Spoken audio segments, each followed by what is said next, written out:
Good morning बच्चों। आज हम 11th का नेक्स्ट चैप्टर स्टार्ट करेंगे जिसका नाम है वेक्टर्स।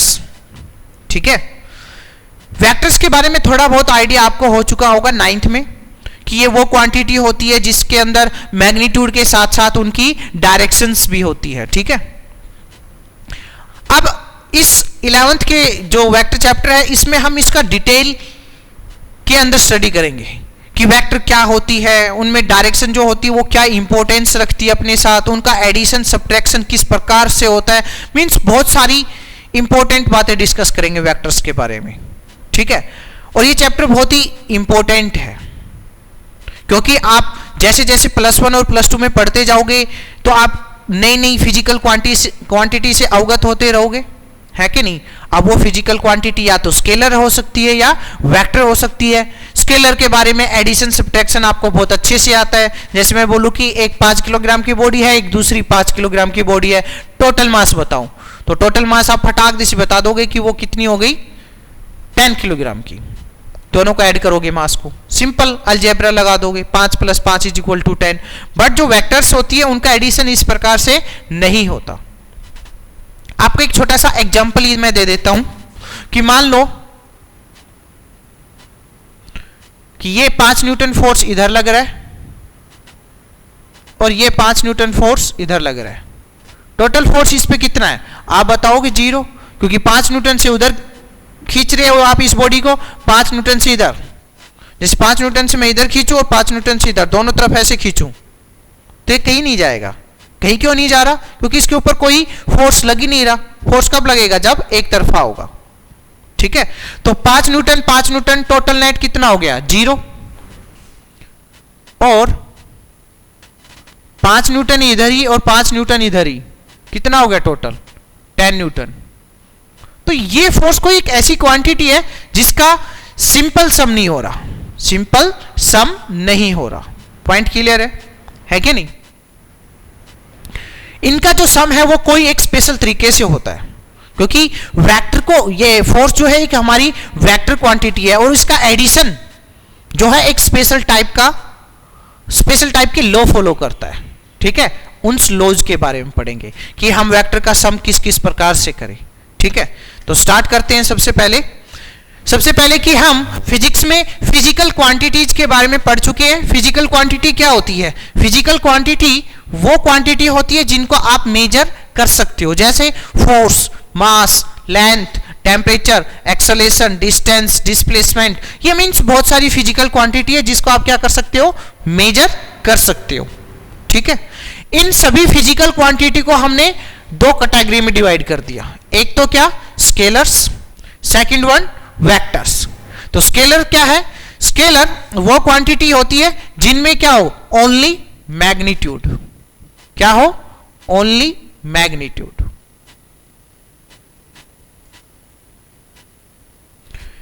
ठीक है, प्लस, क्योंकि कंप्लीट डेफिनेशन नहीं है, इसके अलावा एक और डेफिनेशन है, मतलब इसका एक और पॉइंट है, दोनों मिलके इसकी डेफिनेशन को कंप्लीट करेगी।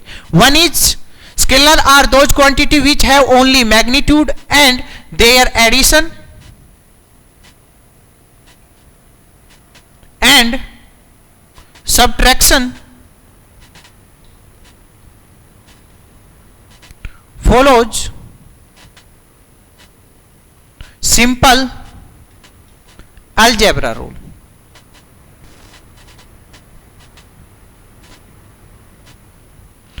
सिंपल अलजेब्रा रूल जो आप कच्ची पहली से पढ़ते आ रहे हो, एडिशन, ठीक है, 2 + 2 = 4, ये आप शुरू से पढ़ते आ रहे हो, इसे सिंपल अलजेब्रा कहते हैं हम। ठीक है, जैसे 2 किलोग्राम की मास की बॉडी है प्लस एक और दूसरी है 2 किलोग्राम की बॉडी, दोनों का टोटल मास कितना हो गया, आप सिंपली कर दोगे 5 किलोग्राम और बात खत्म। आप कोई सोचोगे ही नहीं इसके बारे में सोचोगे ही नहीं कि भाई इसका 2 + 2 = क्या करें, सीधा लिख दोगे 4 किलोग्राम। तो ये कुछ क्वांटिटी है, मास जो क्या है, स्केलर। मास के अलावा टेम्परेचर, लेंथ, वॉल्यूम, एक्सेट्रा। ठीक है, जैसे 2 डिग्री किसी बॉडी का टेम्परेचर है, दूसरी बॉडी का टेम्परेचर भी 2 डिग्री है, दोनों बॉडी का टोटल टेम्परेचर कितना हो गया?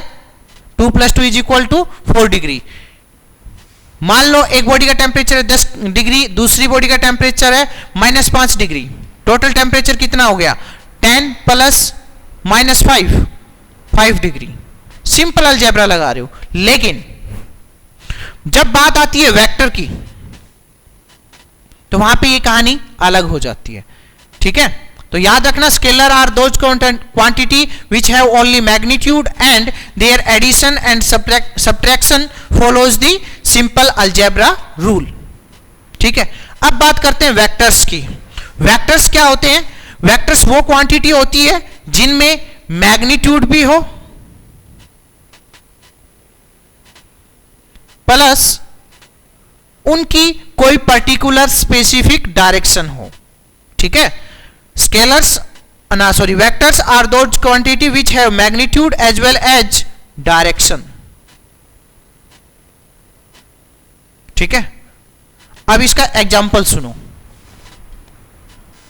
तो देखो, वेक्टर्स के एग्जांपल लेते हैं, मींस ये किस प्रकार से होते हैं। ठीक है, सुनो ध्यान से।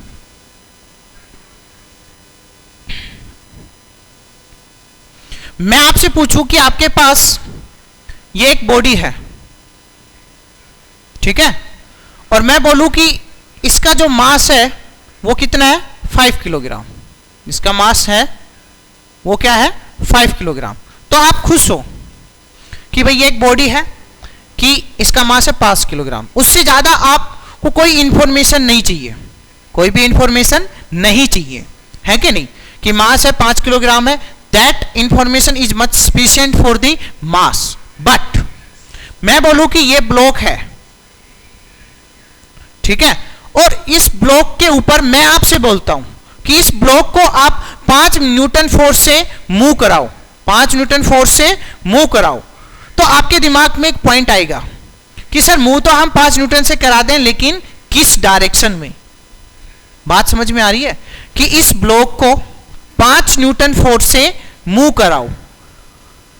तो ये जो इंफॉर्मेशन सिर्फ मैंने आपको 5 न्यूटन दी, ये सफिशिएंट नहीं है फोर्स के लिए। फोर्स के लिए ये इंफॉर्मेशन सफिशिएंट नहीं है। आपको इसके साथ एक चीज और चाहिए कि सर मूव तो हम करा देंगे, लेकिन किस डायरेक्शन में कराएं? फिर मैं बोलूं कि आप इस ब्लॉक को 5 न्यूटन फोर्स से मूव कराओ टुवर्ड्स राइट डायरेक्शन। हाँ, तब आप हैप्पी हो, है ना, कि भाई हमें इस ब्लॉक को 5 न्यूटन फोर्स से मूव कराना है, और किधर? राइट डायरेक्शन में। और मतलब कि मैं एग्जांपल कुछ भी ले सकता हूं। मैं बोलूं कि मेरे सामने जो लेक्चर स्टैंड है इसको मूव कराओ 5 न्यूटन फोर्स से, तो आपके दिमाग में एकदम से सवाल आएगा, सर किस डायरेक्शन में? मींस फोर्स के लिए 5 न्यूटन जो मैग्नीट्यूड है वो सफिशिएंट नहीं है, उसमें आपको डायरेक्शन भी मेंशन करनी पड़ेगी कि भाई इस लेक्चर स्टैंड को 5 न्यूटन फोर्स से राइट में सरकाओ, या 5 न्यूटन फोर्स से लेफ्ट में सरकाओ, या 5 न्यूटन फोर्स से आपकी तरफ सरकाओ। तब जाके टोटल फोर्स जो क्वांटिटी है उसकी इंफॉर्मेशन कंप्लीट होगी। पॉइंट क्लियर है? ठीक है, तो देखो ऑटोमेटिकली आपको फील आएगी कि भाई कुछ क्वांटिटी ऐसी होती है कि जिसमें डायरेक्शन बहुत जरूरी होती है। डायरेक्शन क्या है? बहुत जरूरी होती है। जैसे फोर्स सबसे बेस्ट एग्जांपल है वेक्टर की फील लेने के लिए। ठीक है, जैसे कि यहां पे मैं बोला कि इसका मास 5 किलोग्राम है, उसके अलावा आपको और कोई इंफॉर्मेशन नहीं चाहिए कि सर 5 किलोग्राम उधर साइड है क्या, उधर साइड है या उधर साइड, नहीं, आपको इंफॉर्मेशन चाहिए नहीं। इसका मास 5 किलोग्राम में, that much sufficient for the mass. लेकिन फोर्स के लिए 5 न्यूटन फोर्स से सरकाओ, तो उसके साथ आपको एक और इंफॉर्मेशन चाहिए, सर किस डायरेक्शन में, है ना?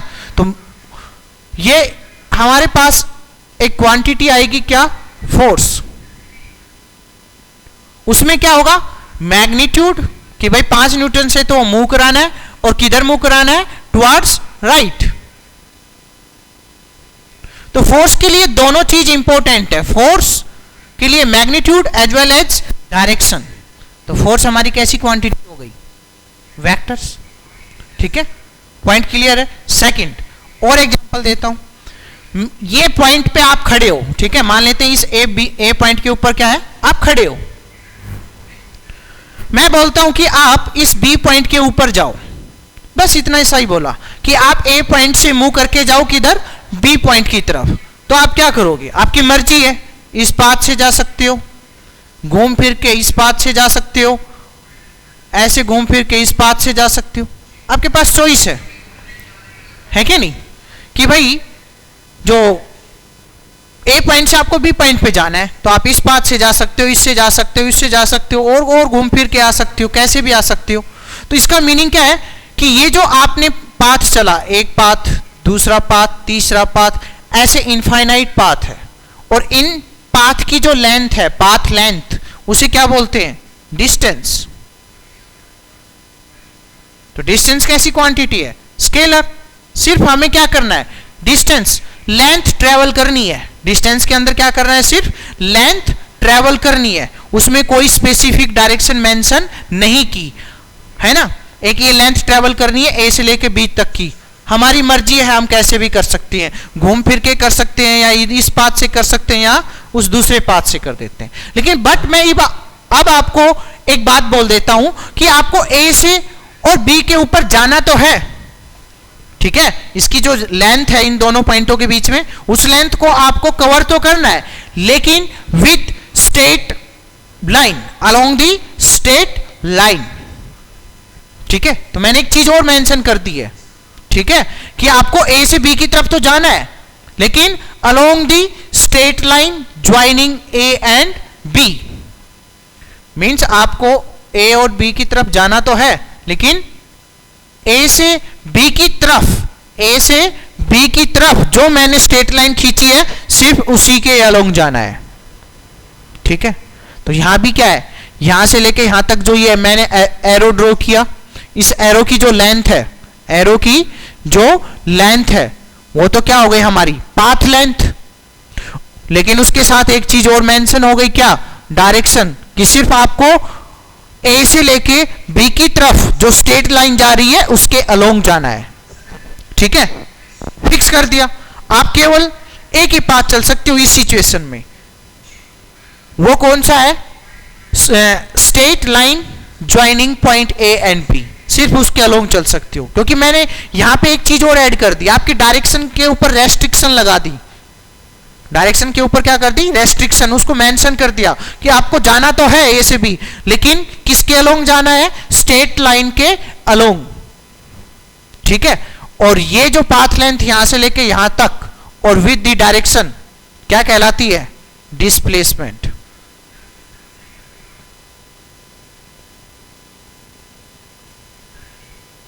तो ये क्वांटिटी कैसी हो जाएगी, वेक्टर। डिस्टेंस भी एक तरह से पाथ लेंथ है, लेकिन उसकी कोई डायरेक्शन नहीं है, कोई भी पाथ हो सकता है, उसकी लेंथ है। डिस्प्लेसमेंट जो है वो भी एक पाथ लेंथ ही है, लेकिन वो उस पाथ की लेंथ है जिसकी एक पर्टिकुलर डायरेक्शन है, from initial point two final point along a straight line, from initial point two final point. ऐसे ये मैंने एरो मेंशन किया है कि आपको सिर्फ इधर जाना है, इस पाथ के अलोंग, ठीक है। तो देखो डिस्प्लेसमेंट के अंदर magnitude as well as direction mention हो गई, तो क्वांटिटी अलग ही हो गई।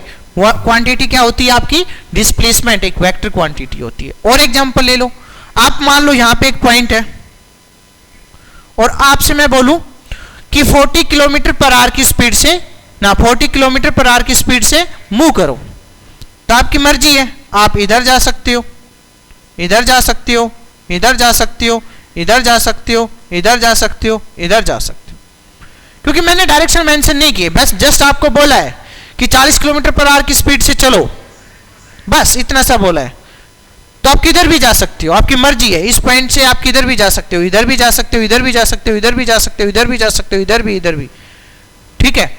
तो ये जो 40 किलोमीटर पर आवर की स्पीड, 40 किलोमीटर पर आवर हो गई, ये क्या हो गई आपकी स्पीड, जो कि क्या है, एक स्केलर क्वांटिटी, उसमें सिर्फ आपको चलना है, ठीक है। उसमें क्या है, 40 किलोमीटर पर आवर की स्पीड से चलना है, ये मेंशन नहीं है कि किधर चलना है। लेकिन मैं ये बोलूं आपसे कि ये पॉइंट है और यहां से 40 किलोमीटर पर आवर की स्पीड से चलो but in east direction.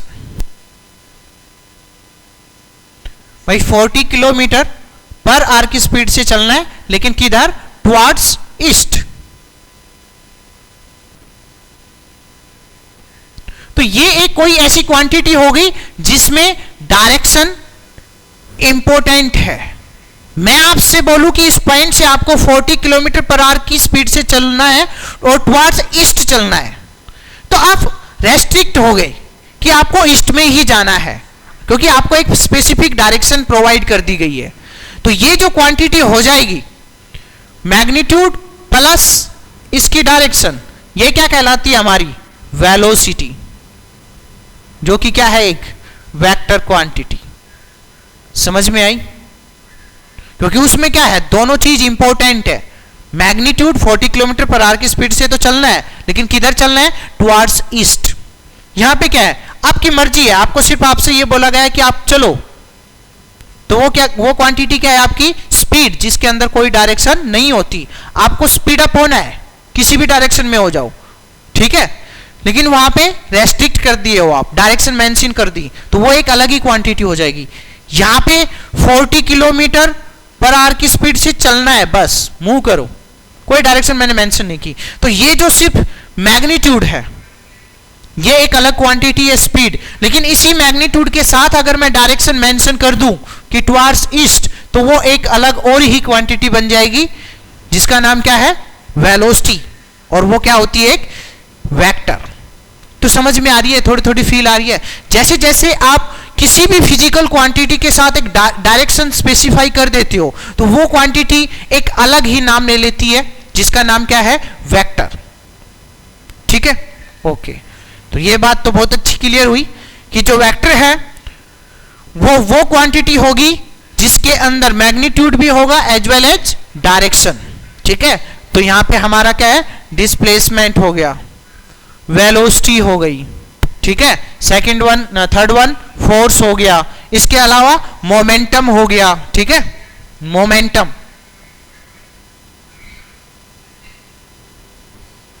Acceleration हो गया।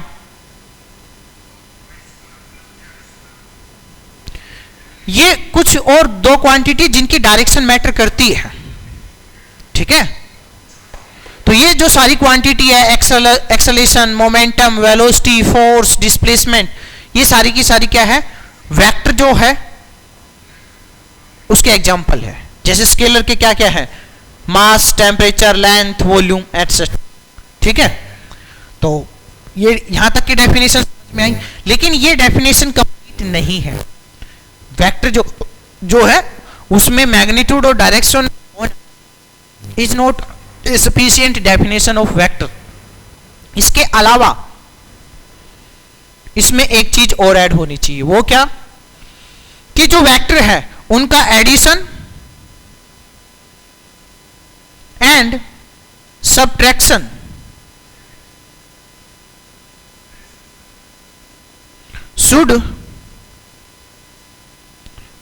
शुड क्या मस्ट ही होना चाहिए, शुड क्या मस्ट ही होना चाहिए, must be followed by special law, ठीक है। और उन स्पेशल लॉज को क्या बोलते हैं? जैसे ट्रायंगुलर लॉ, अभी पढ़ेंगे ये, ठीक है, पैरेललोग्राम लॉ, ठीक है, अभी पढ़ेंगे। ये है कंप्लीट डेफिनेशन कि वेक्टर वो क्वांटिटी होती है जिसमें मैग्नीट्यूड भी हो और डायरेक्ट, और उनका एडिशन और subtraction must be followed by special laws, special vector laws लिख लो, स्पेशल वेक्टर लॉज।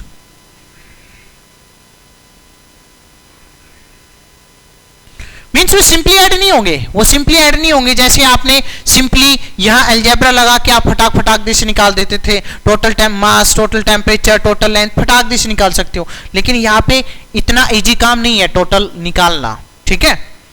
तो कैसे? मैं एक छोटा सा एग्जांपल आपको दे दूं कि ये क्या है, ब्लॉक है मान लेते हैं, और मैं वेक्टर का जब भी एग्जांपल दूंगा तो मैं फोर्स को उठाऊंगा, क्योंकि फोर्स एक बहुत अच्छी ऐसी क्वांटिटी है जो वेक्टर के बारे में बहुत अच्छी फील देती है। ठीक है, तो जब कभी भी मैं वेक्टर के बारे में कुछ समझाने की कोशिश करूंगा तो मैं फटाक से फोर्स का एग्जांपल लूंगा, क्योंकि फोर्स हमारी क्या है, वेक्टर।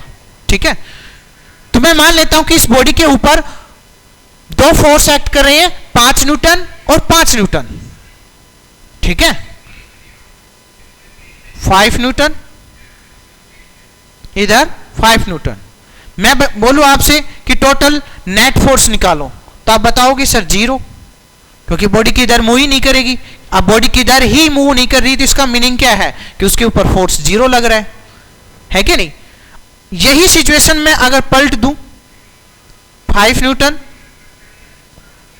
और 5 न्यूटन, मैं बोलूं आप टोटल फोर्स निकालो, तो जो टोटल फोर्स होगा वो आप बताओगे कितना, कि सर 10 न्यूटन।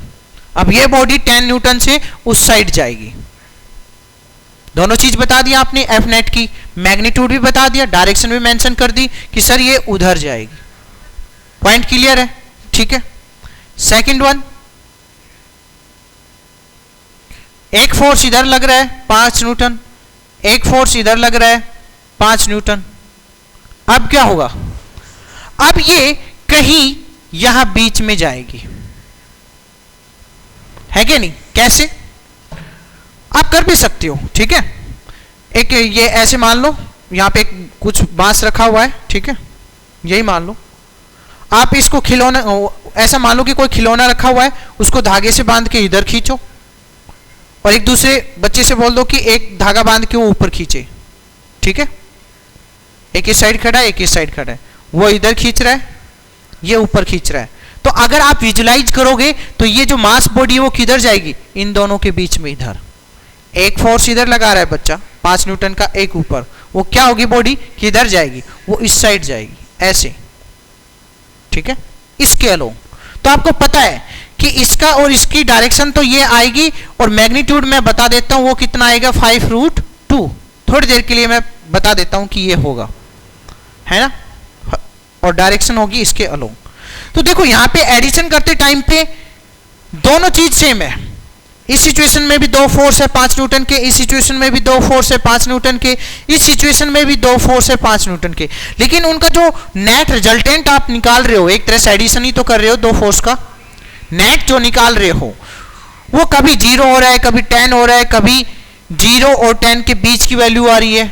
ये इसकी मिनिमम वैल्यू है, ये इसकी मैक्सिमम वैल्यू है। इनके अलावा सिचुएशन ऐसी कुछ भी हो सकती है। ठीक है, कि एक ये इधर एक्ट कर रहा है, दूसरा थोड़ा सा इस एंगल पे एक्ट कर रहा है, तो ये क्या होगा, ये थोड़ा यहां बीच में जाएगा। पॉइंट क्लियर है?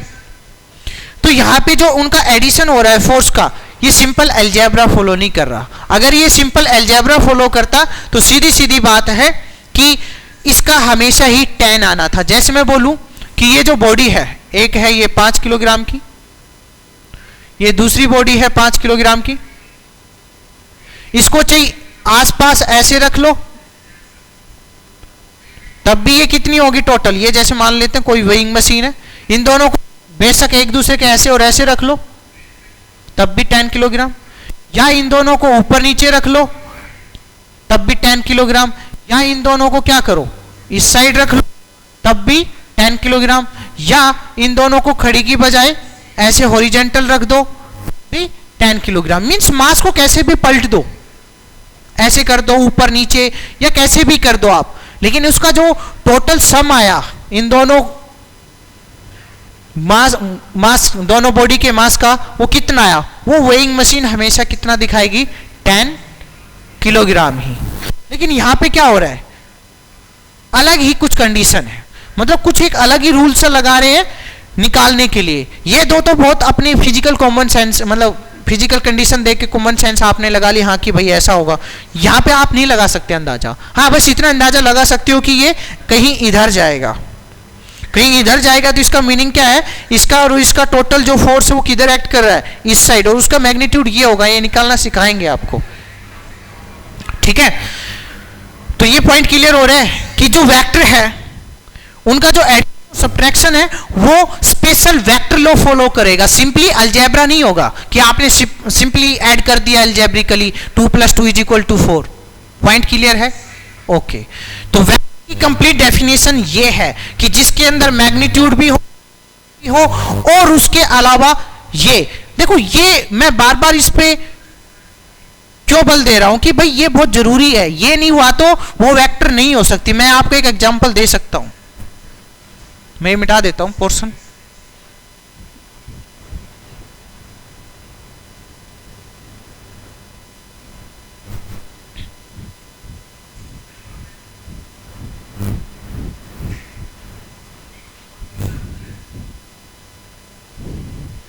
जैसे करंट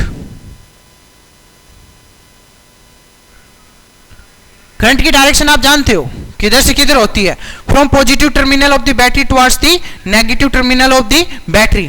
तो आप बोलोगे सर ये तो वेक्टर क्वांटिटी हो गई।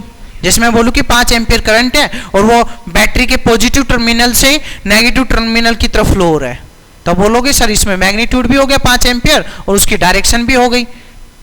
तो आप बोलोगे सर वो वेक्टर क्वांटिटी है। नहीं, वो वेक्टर क्वांटिटी नहीं है, वो स्केलर क्वांटिटी ही है।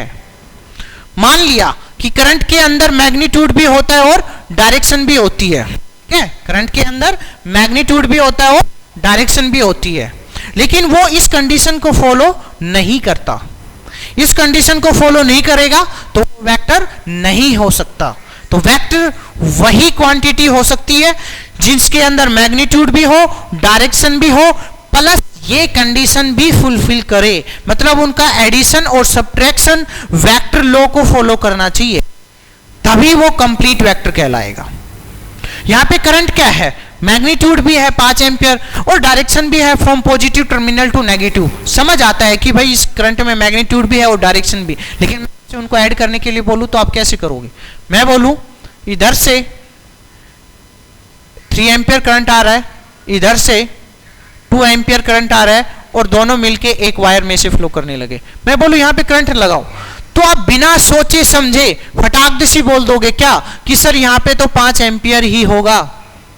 क्या होगा? 5 एम्पियर ही होगा। देखो 2 एम्पियर का मीनिंग क्या है? 2 एम्पियर का मीनिंग है 3 कूलम चार्ज फ्लो हो रहा है कब? पर सेकेंड। इसका मीनिंग यही है 3 एम्पियर का मीनिंग। अरे करंट क्या होता है? Charge upon time.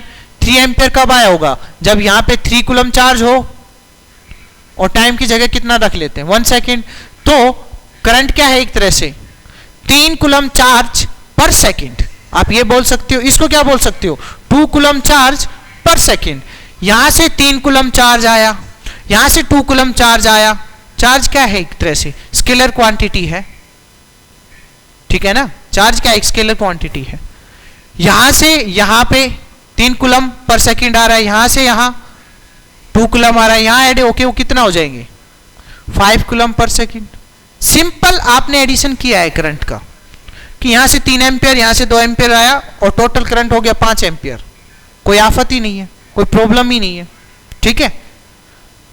अच्छा, और सुन लो कि यहां पे 2 एम्पियर करंट है और इस वायर को आपने ऐसे मोड़ दिया तो इसमें भी 2 एम्पियर होगा। तो ऐसा थोड़ी है कि इस टोटल के टोटल वायर में जो करंट है वो 0 हो गया कि इधर से 2 एम्पियर और इधर से 2 एम्पियर, जैसे उस वाली कंडीशन में था 5 न्यूटन और इधर 5 न्यूटन, टोटल कितना हो गया? फोर्स 0। तो ऐसा थोड़ी है कि इस वायर में 2 एम्पियर तो उस साइड और आपने इसको मोड़ दिया तो 2 एम्पियर इस साइड, तो टोटल जो इस वायर में करंट है वो 0। नहीं भाई, वो 2 एम्पियर है। ऐसा मत सोचना कि भाई जैसे कि मान लो कि ये वायर है, इसमें करंट फ्लो हो रहा है तो मैं इसको ऐसे मोड़ दूंगा तो इसका करंट खत्म हो जाएगा कि भाई 2 एम्पियर इस आर्म में और 2 एम्पियर इसमें। ऐसा नहीं होगा। पॉइंट क्लियर है? समझ आया? यहां पे 2 एम्पियर इधर से जाएगा, घूम के उंगली से इधर आएगा, जिसका मीनिंग नहीं है कि 2 एम्पियर की डायरेक्शन इधर हो गई, ऊपर वाले में 2 एम्पियर की डायरेक्शन इस साइड हो गई तो करंट 0। जैसे यहां पे 5 न्यूटन इधर, 5 न्यूटन इधर, नहीं, क्योंकि वो वेक्टर जो लॉ है उसको फॉलो करता ही नहीं है करंट, तो इसलिए वो क्या है? एक स्केलर क्वांटिटी है। तो वेक्टर क्वांटिटी की जो डेफिनेशन है उसमें ये तीनों पॉइंट मेंशन होने चाहिए। तो ये क्या है, हमारी एक स्केलर क्वांटिटी। ठीक है, अच्छा जी, तो वेक्टर समझ आ गया कि हमारे पास क्या है। अब नेक्स्ट में करेंगे क्या, types of vector and notation of the vector.